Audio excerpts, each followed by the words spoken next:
জীবন যুদ্ধে হেরে যেতে হলো, ছেড়ে দিতে হলো এই পৃথিবীর মায়া। সত্যি 2025 সালটা আমার জন্য অনেক বেদনাদায়ক। এই 25 সালে আমি আমার জন্মদাতা পিতা, আমার বাবাকে হারিয়েছি। রাজনৈতিক ব্যক্তিদের মধ্যে যাদেরকে খুব বেশি ভালোবাসতাম, খুব পছন্দ করতাম, তাদের মধ্যে একজন ছিলেন ওসমান হাদি। উনিও না ফেরার দেশে চলে গেলেন। আজকে যে সংবাদটি পেয়েছিলাম, যেটা নিয়ে আমার খুব বেশি মন খারাপ,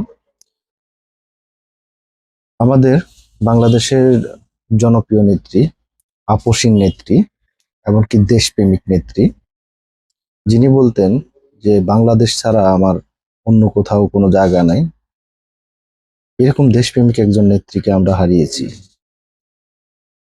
কালকেও আমি অনেকের সাথে কমেন্টে যুদ্ধ করেছি যে বেগম খালেদা জিয়া তারা বলতেছেন 15 দিন আগে মারা গিয়েছেন। তাদের সাথে আমি বলছি না, বেগম খালেদা জিয়া এখনো মারা যান নাই, আল্লাহ ভালো জানেন।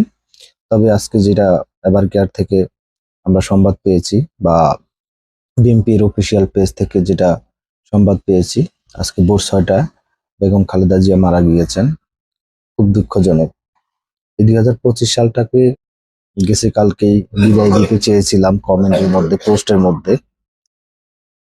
তো শেষ বিদায়টা মনে হয় আরো কত কিছু হতে পারে জানি না।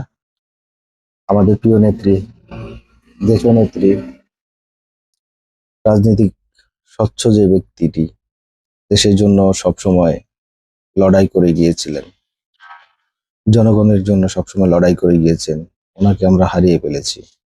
তো 2025 সালটা কার কেমন কেটেছে কমেন্টে জানিয়ে যাবেন।